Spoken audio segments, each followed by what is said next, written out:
Hello, and welcome to Soothing Pod Sleep Stories. My name is Chris, and tonight I will be your guide as we embark on a peaceful journey following a happy ghost named Wisp. She will explore a small, quaint town in the moonlight on Halloween as children dressed as ghosts, ghouls, and everything between meander through the joyous autumn streets. Before we begin, however, let us take a moment to relax, find peace and comfort in the place that we're in, here and now. Close your eyes and allow your body to sink into the comfortable surface that you are laying on. Here and now, there are no responsibilities. There is no to-do list. By simply closing your eyes and allowing yourself to go on this peaceful journey with me, you are already giving your body and soul the relaxation that it deserves. Anything else that you are seeking will come in time. But for now, try to find comfort in the fact that you are giving your body everything that it needs. For a moment, let us journey somewhere else. With your eyes closed and your body sinking deeper and deeper into the soft surface you are laying on, imagine that you are laying in a field of black and red roses. The rose petals are soft as they brush against your skin. As you breathe in, the sweet aroma of roses fills your lungs, bringing you more and more comfort with every breath.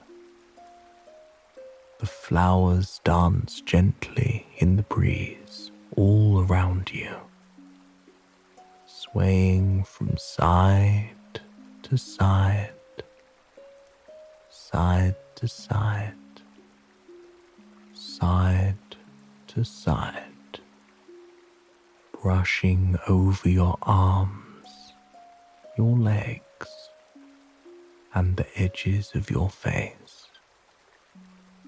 The softness of the petals lulls you more and more to a place of relaxation. Above you, the sky is awash in the brilliant lights of thousands of stars.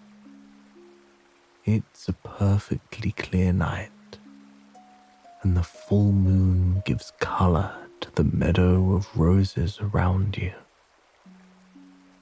You can make out the curves and dips of their petals, the edges of their leaves, and the swaying of their tall, thin stems. It is a perfect night, wrapped up in the meadow and the moonlight. You're not sure you've ever felt this comfortable before.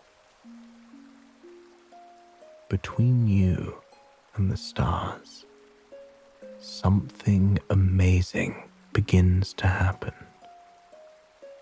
Flowers from the petals drift up, up, up, caught on a breeze that's sweeping across the bountiful bulbs. The mix of red and black petals only add beauty to the stars overhead and the grass below. As you breathe in, the petals slowly drift towards you. Down, down, down in the breeze. They brush over your skin, lightly touching you as they come to a resting point. As you exhale, the petals rise into the air once more, taking flight between you and the moon. You breathe in once more. The fragrance of the petals engulfs you as they float down to touch your face and neck. With their soft touch, you feel any tension you've been carrying there melt away. Your tongue falls away from the roof of your mouth. Your jaw untenses, and you feel yourself sinking deeper into the grass below you. As you exhale, any tension that is still brewing inside you is lifted up on the breeze. It floats away with the petal. Only, unlike the petals, it drifts away until it is out of sight. You breathe in again. The petals drift down, down, down to you, peppering your torso with petals. With their touch, you feel any heaviness in your chest, your heart, and your lungs become untangled. You exhale, blowing the petals back up into the air, and with them, your troubles drift away.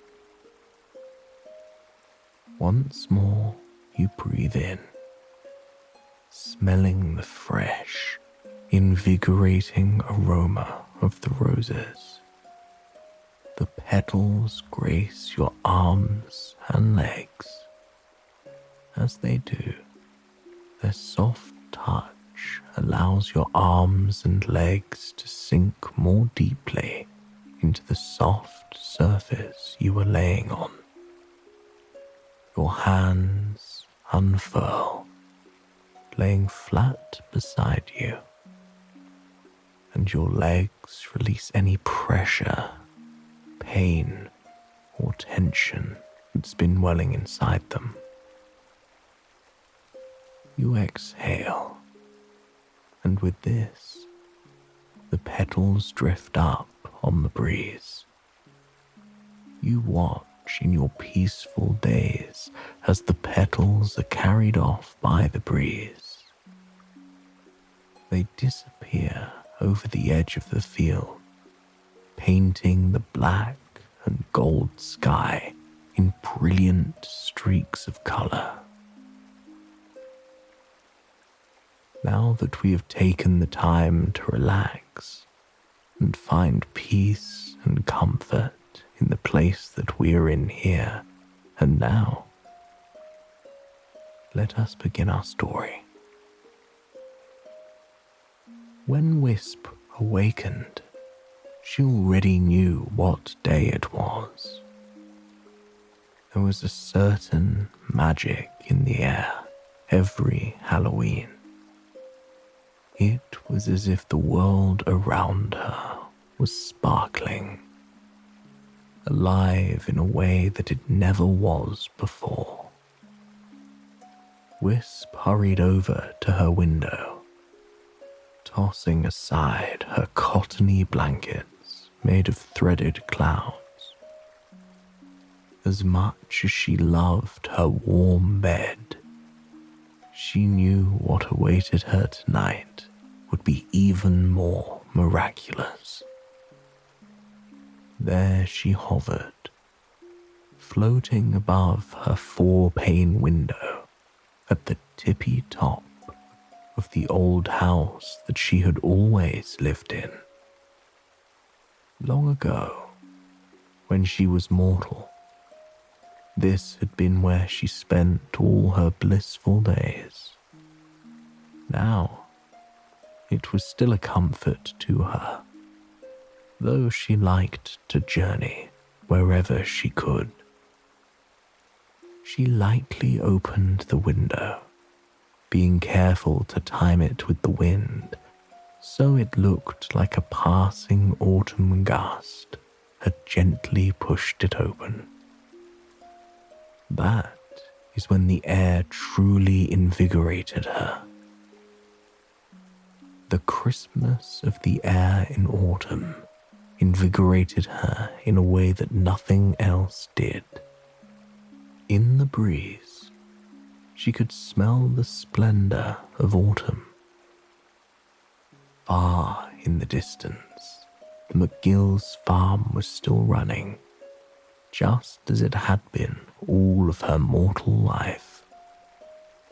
From here, she could see pops of orange, like little fires burning to keep the world warm as the tree leaves began to shed. Each and every one of the pops of orange was a ripe pumpkin, ready to be made into a warm pie to grace creaky old porch steps, or just to pepper the hillsides in their beautiful warmth. From here, she could smell the bounty of the farm, the fresh aroma of the soil and loam, ready to sleep for the winter and spring to life in autumn, brand new. She could smell the soft, earthy aroma of the corn mazes that coated the fields of the McGill farm. When she was just a girl, corn mazes hadn't quite been a thing. But now, it was something she took great joy in. Sure, she could float through the corn, but what was the fun in that? It always surprised her that the street looked almost the same as it had 40 years ago. The sidewalks were the same cobblestones she had meandered down. The homes were as big and brilliant as ever, a mosaic of colour and brilliantly crafted stained glass. Tonight, as always, the stained glass of each house was aglow in the lights of candles flickering in the night. Even from here, she could imagine their scents. A warm apple cider that she could almost taste. A sweet, rich pumpkin, like a pie fresh out of the oven. Even just the smell of wood smoke made her feel like melting. For some, it was too early to put their heat on, but to others, it was just the right time. Plumes of smoke rose from a select few chimneys in the neighborhood. The smell of the crackling wood told people it was autumn even more than the blazing leaves all around them. Oh, but the leaves. This Halloween was even more spectacular than last. Wisp gazed out the window all the way down the horizon and to the river in utter awe. She had never seen a landscape as spectacular as the one in her hometown on Halloween. The trees were every warm shade you could possibly imagine.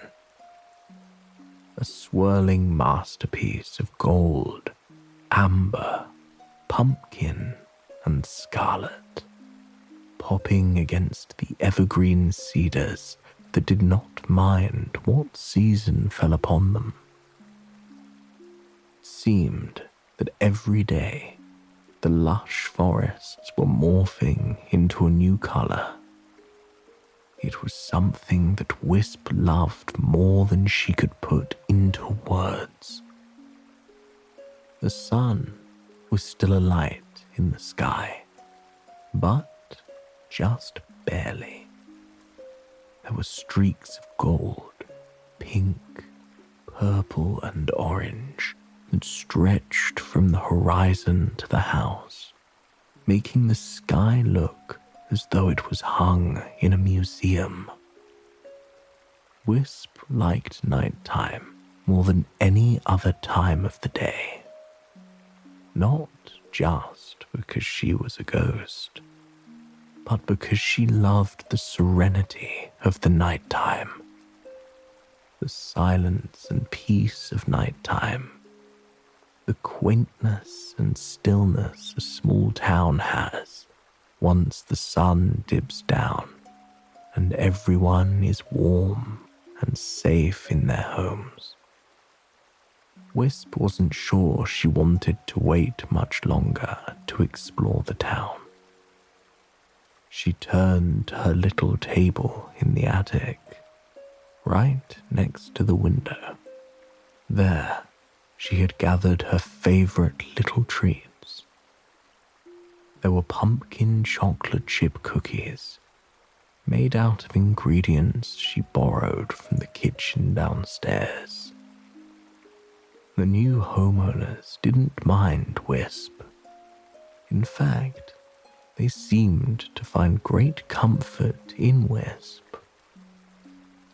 She took a little bite of the cookie, savoring the flavor on her tongue. She had no idea that she would be able to eat as a ghost, but it had proven to be one of the most delightful experiences she had ever had. She rolled the cookies up in an old linen cloth and tucked them in her purse. The purse was transparent, as was she, so she could see right through to the cookies.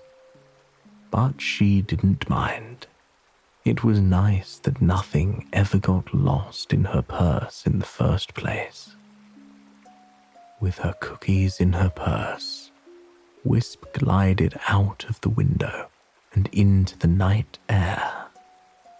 At once, she took a deep breath in. Floating above the quiet, peaceful street, weightlessly gliding on the breeze, was one of the most spectacular experiences anyone could possibly have. She closed her eyes and took in the smell and taste of the air. It was a mix of cinnamon, pumpkin, sugar, and sweets. Beyond it, the damp earth added that grounding touch that she so often craved. She smiled to herself as she sailed over the streets, her arms outstretched and her heart full. She banked turns and traced the edges of her old neighborhood.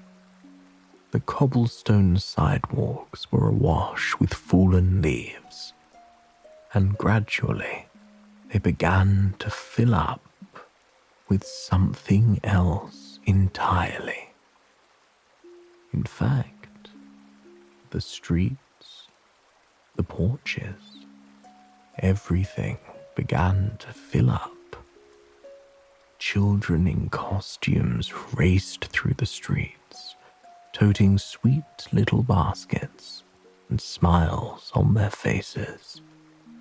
This was, in Wisp's opinion, the best part of Halloween. She loved seeing the smile on the children's faces. She loved seeing them beam about their costumes and the candy they had gotten and the beauty of the night around them. Their joy was infectious, and on top of that, most of the children could see her. None of them were startled by her. She was a rather cartoony ghost, with a white, wiggly little body and bright, happy eyes.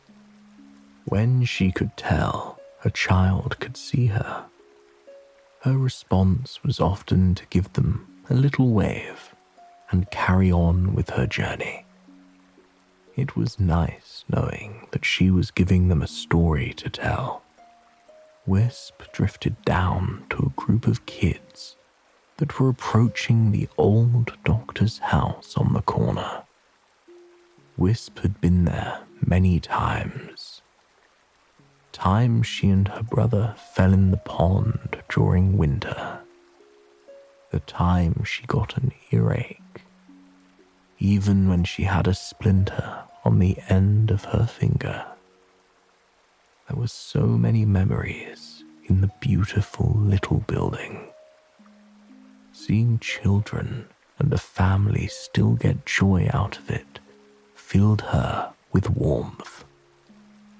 And just as she was admiring it, she felt a soft tap, tap, tap on her shoulder.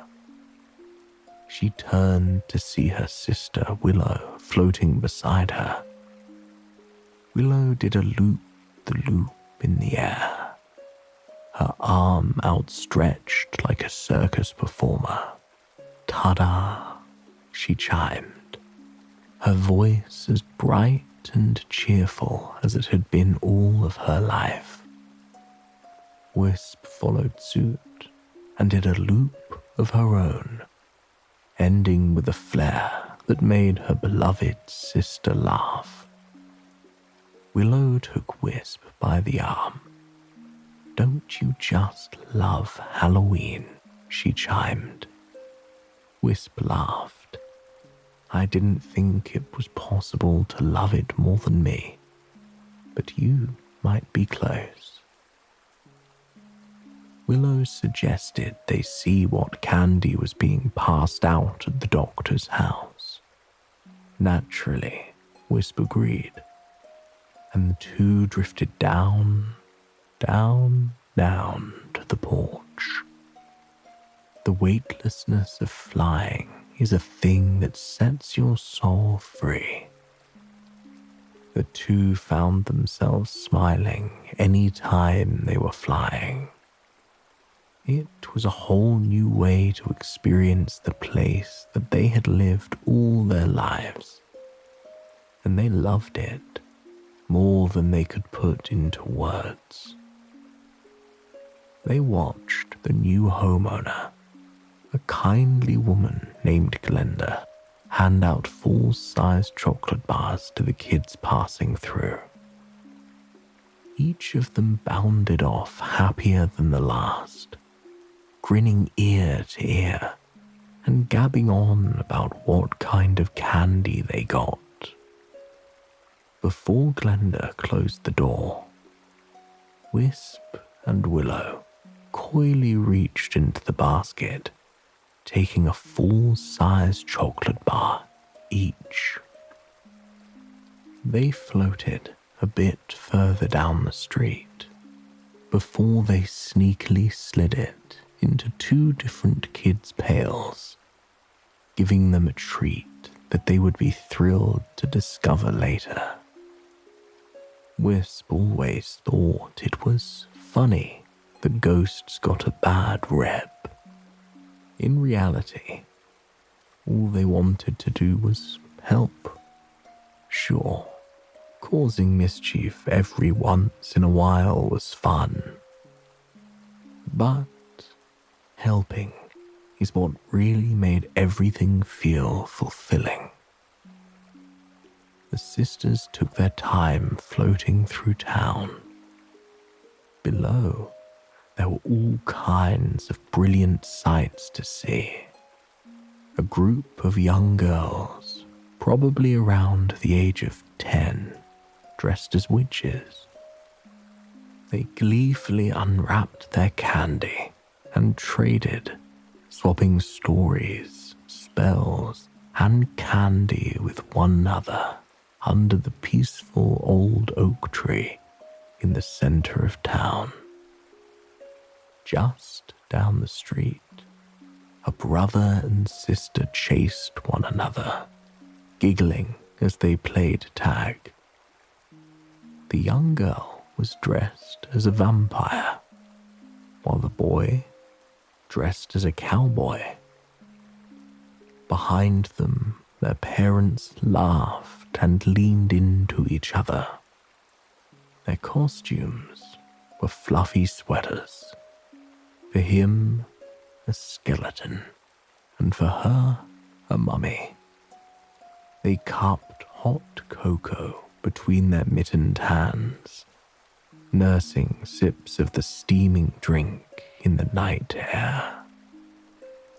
They were as snug as two bugs in a rug, and Wisp could not stop herself from looking at them with a goofy smile on her face. There was so much life in this town, even more life than people knew. All around, other ghosts floated up from their houses, eager to get a look at the city on their favorite day. Some of the ghosts Wisp and Willow knew and loved. Their brother was just down the street, watching the new owners of his house try and fail at bobbing for apples. Willow's husband was at home, cooking pumpkin scones and apple crisp, his absolute favorites.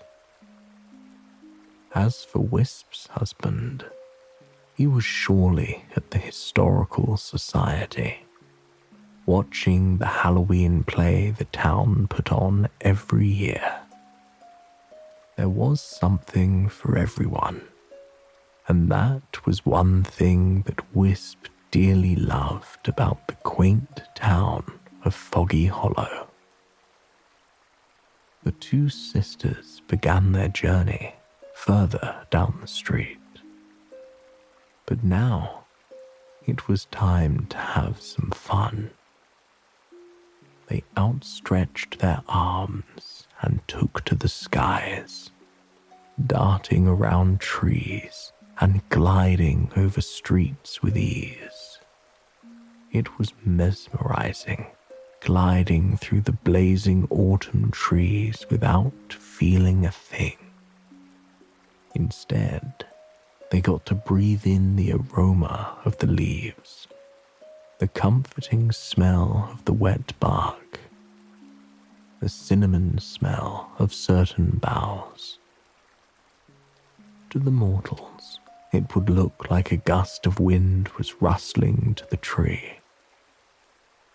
Little did they know, in that gust of wind, Willow and Wisp were having the time of their life. They floated down to the river, skirting just above the top. The water rippled beneath them as they glided just over it on their backs, basking in the silvery glow of the moon as it glistened down on them. Sometimes they would race one another, giggling as they went. But tonight felt different. They wanted to savor each and every feeling. Slowly, The two sisters made their way towards the old farm. It looked just as it had years and years ago. In fact, this was where Wisp had met her husband. He was the son of the owner, and now he was the great-great-grandfather of the new owner, a young woman named Melody. Wisp took a special love watching over Melody. In her, she could see her husband's nose, her own eyes, even her own grandmother's smile. Though she had never met them, they were eternally tied by that alone. And though she had never met them, Wisp loved Melody like she was her own daughter. Halloween was a busy day for Melody, but it was a day she clearly loved. Children gathered from all over the county to go for haunted hay rides, try to make their way through the corn maze, bob for apples, and carve their own pumpkins. As Wisp and Willow arrived, Melody was driving the tractor through the fields.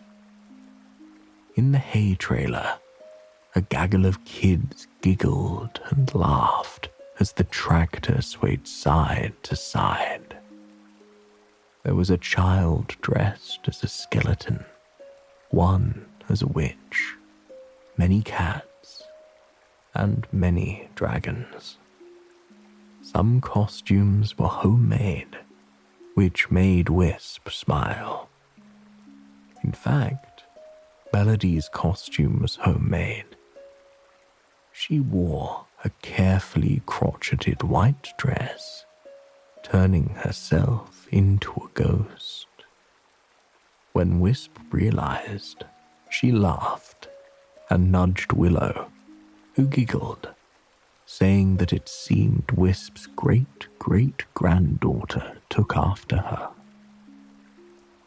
Wisp and Willow glided over the farm as the children and adults enjoyed themselves.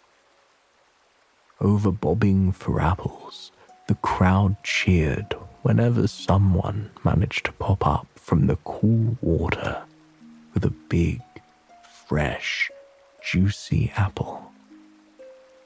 On the hayride, the children laughed and sang songs on the cushy bales of hay that had been freshly cut just days ago after a warm, dry summer.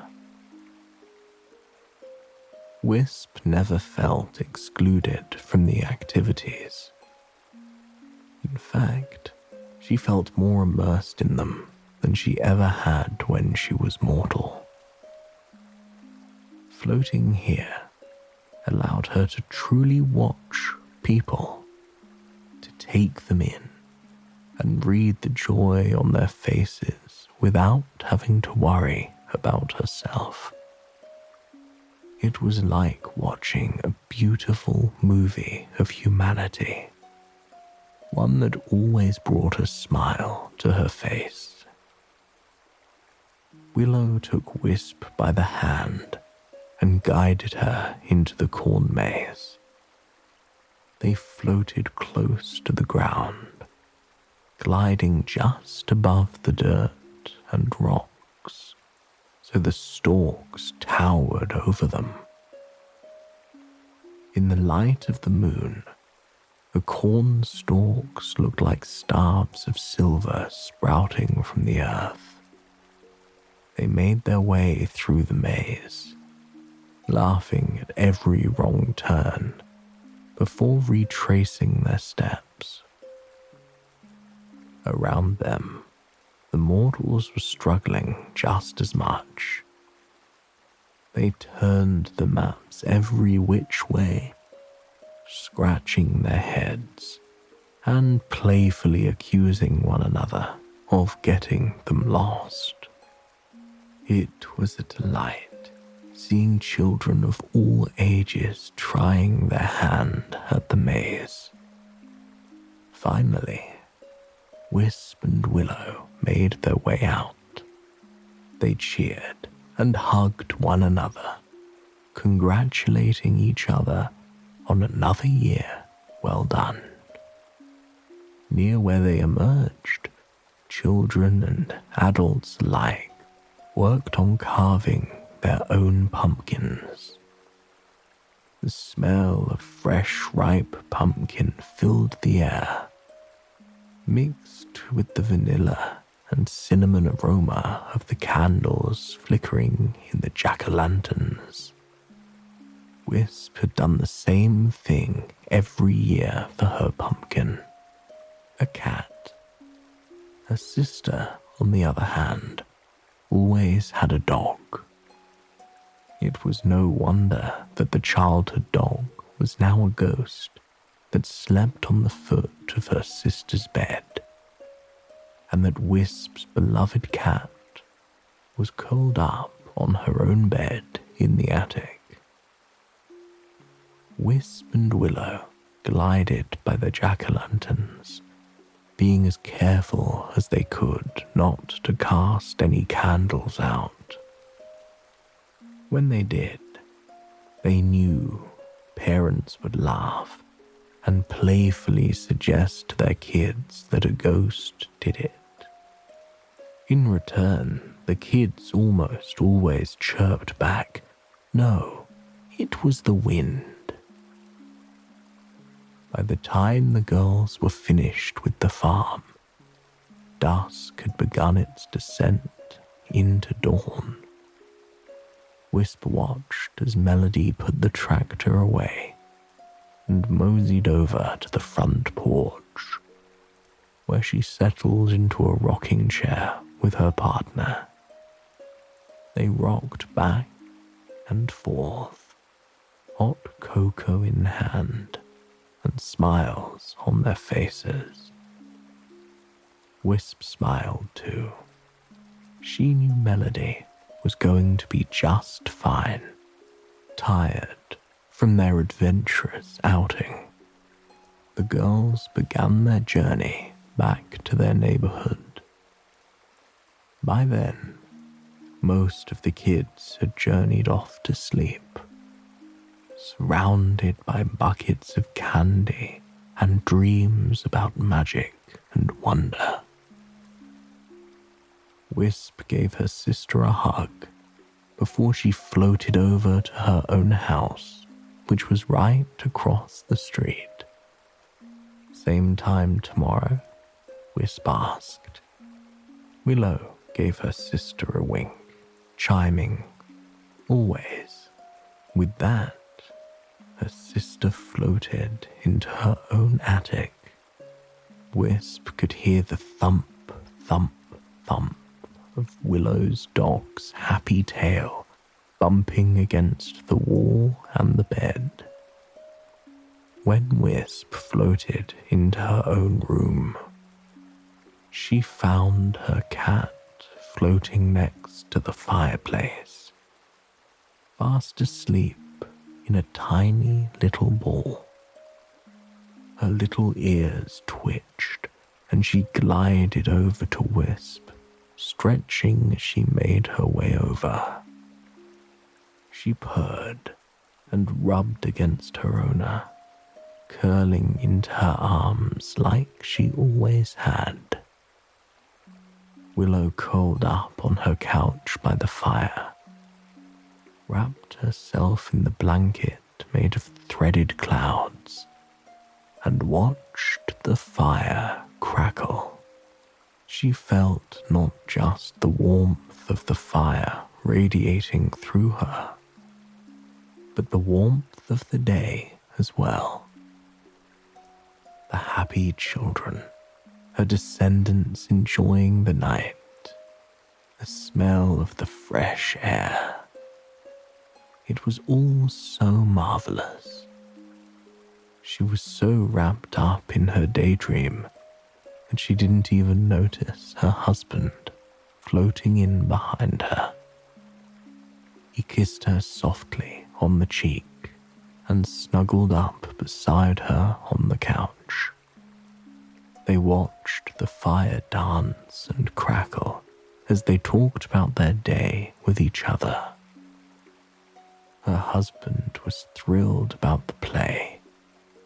It was beautiful, as it was every year, and he and Wisp even made an appearance in it this year for the contributions they made to the town.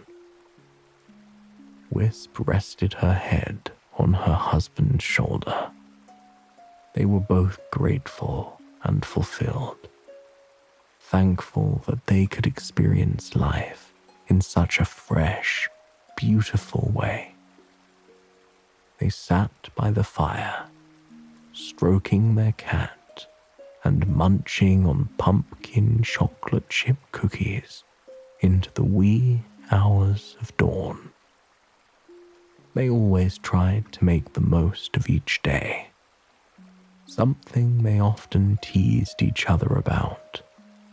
After all, they had eternity, and yet they wanted to spend every second of it with each other or with their loved ones. As the sun began to leak through the windows, Wisp floated into her bed. Her husband followed behind her, wrapping his arms around her. Gently, the two drifted off to sleep. Their cat purred beside them, its tail flicking as it dreamt of the cool winter days to come. Winter days they would spend by the fire together as a family. I hope you have enjoyed this sleep story and that it has brought you a night of peaceful, gentle sleep. Please join me again tomorrow night for another sleep story. Until then, sweet dreams.